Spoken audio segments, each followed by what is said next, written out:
Hello and welcome to the British Dapper. And today we're talking about branded versus homage watches, the art of watch modding explained.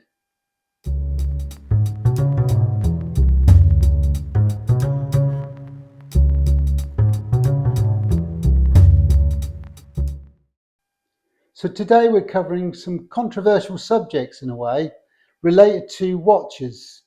And I'm going to start off by talking about branded watches. And what I mean by that is there are some key brands that dominate the market of watches, and they're high end in watch design and also prices.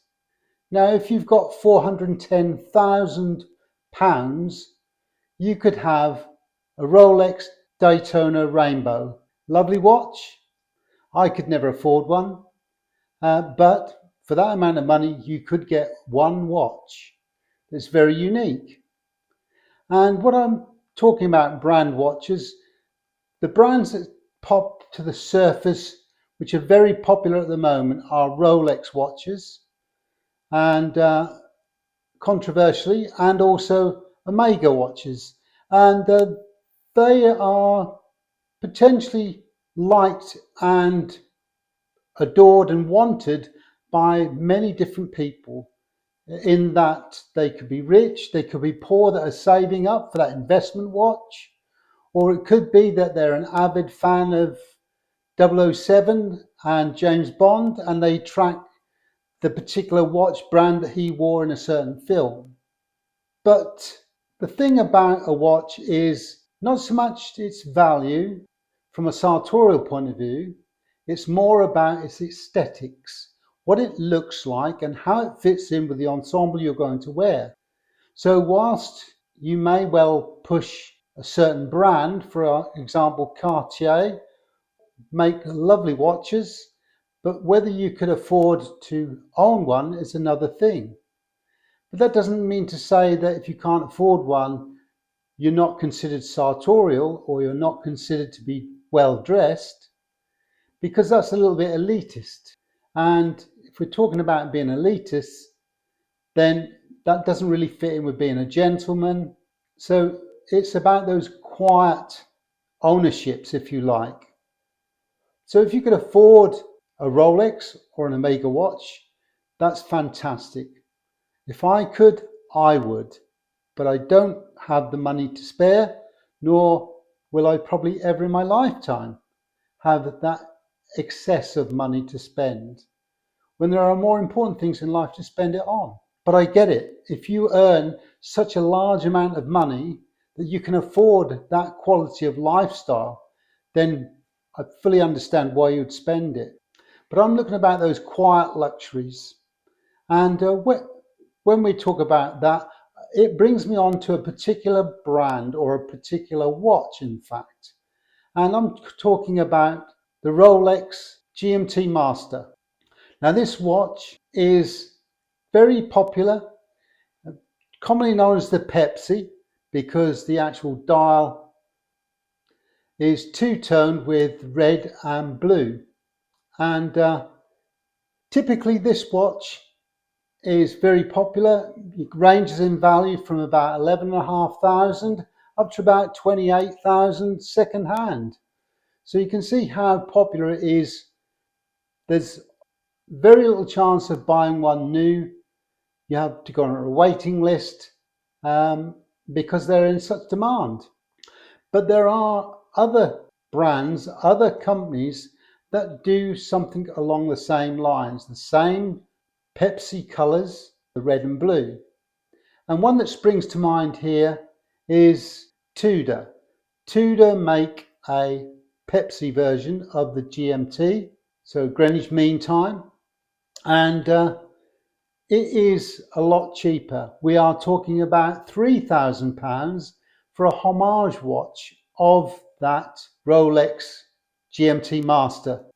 So even now, when we're talking about homage watches, they look aesthetically the same, but when you look closer in the more detailed look, you'll see another brand name there. In this case, it would be, for example, the Tudor brand name.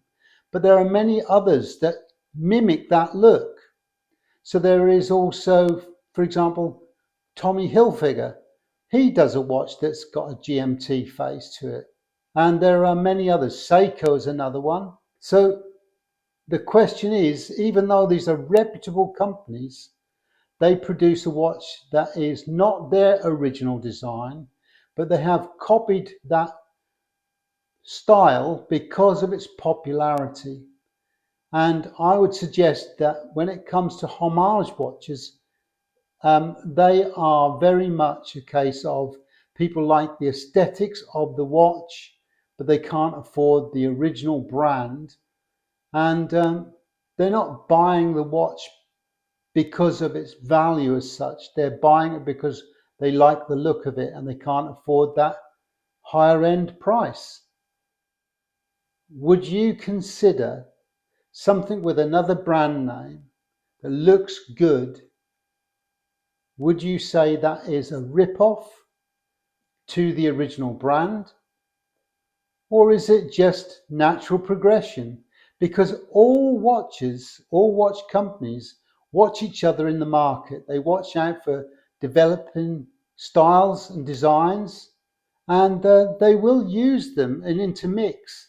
So it's not straightforward black and white when it comes to particular watch design to a particular manufacturer or brand name.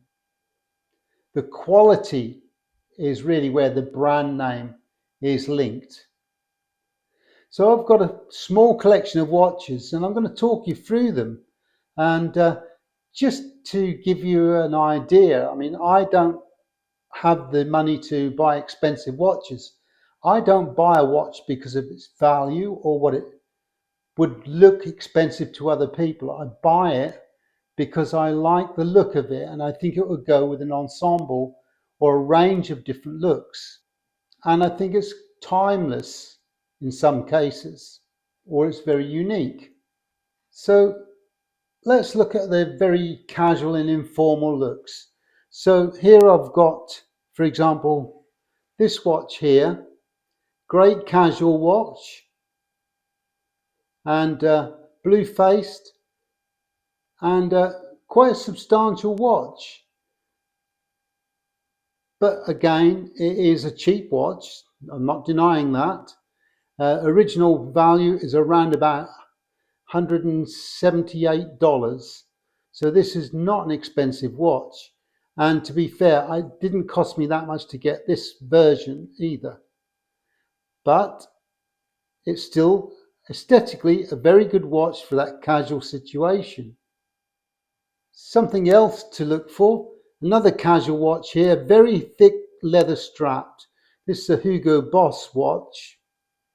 And it's quite an expensive watch, I suppose, if you wanted to buy it new. A couple of £100, that's about it.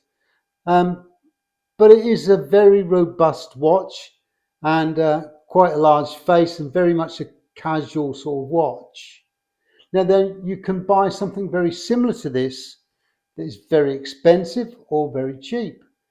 And it all depends on the quality of the watch, how long it's going to last, is it warranted? Those sort of issues are the sort of things that come to mind. We have a Citizen watch here, lovely watch, great for everyday wear, nothing special, but you'll notice that this type of design is very common across a lot of brands. So it's not unique to Citizen in its overall look and appearance. Now this is an unusual one, and you might notice from this watch face, it's an unusual design. It's almost a square shape, but rounded off slightly on the corners. Now this, as an example, is a very cheap watch, but aesthetically it's not dissimilar to the Patrick Philippe Nautilus in its shape. But this is a lovely little watch, and it goes, because the blue in it goes particularly well with a light mid-blue suit. Similarly here, it's the Pulsar watch. It's quite an old one now, gold, but very much along the lines of an old Omega watch. And even back 40 years, 50 years, you could argue that this would have been a homage watch of a more expensive version, but still going strong 40 odd years later. Here's another watch, Seconda. Very classical look, and again, not dissimilar to a lot more expensive watches. White faced, steel band, very much along the lines of a dress watch, and goes really well with those suit wears and more formal occasions, but equally can dress down with a sports jacket of some description, even with a pair of jeans. So it's not unique to high-end brands. Those homage watches, those watch companies that make a similar design, put their own branding on it, use different mechanisms, still make good watches. And some brands are really still expensive, even as homage watches. For example, Hamilton's another one. And here's an example of something that looks a little bit like a Hamilton in its design. And this watch is a cheap company called Winner.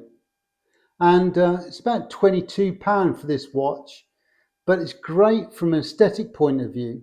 And it does tell the time, which is really the only reason why I would need a watch. That brings me on swiftly to the next subject that I'm going to cover. So I've been lucky in having this watch made for me. And my son made this watch. It's a modified watch, Seiko movement, dial and face, and the heavy Milanese bracelet is provided by an independent supplier, but it is a very robust and thick piece of jewellery. And it goes particularly well with this Seiko automatic movement. And albeit a modified watch, you can get something that's bespoke to you and what you'd like. Now, this particular one is based on the Omega Seamaster 007 version, which is very similar in its look, and in truth not easily identified from a distance, but when you get closer, this clearly is identified as a Seiko branded watch on the actual dial itself, and but it's a very nice piece of jewellery, and a considerably lot cheaper than the original Omega Seamaster 007 version. This is a modified watch based on a Seiko movement. So you get that reliability from a Seiko movement. And Seiko make watches for other companies, other brands as well. So they are a reliable timepiece. And not a bad watch for everyday wear. And yet very stylish at the same time. So I'm quite an advocate for these modified watches because I really couldn't afford the high-end prices of the originals. And I can understand where if you could afford them, then I certainly agree. If I had the money, I would buy the original brands, but I can't afford that, and I don't know many people that could. And if you do, you're only looking at one or two watches and being quite careful about where you wear them as well, for fear of having them lost or stolen or having them taken from you.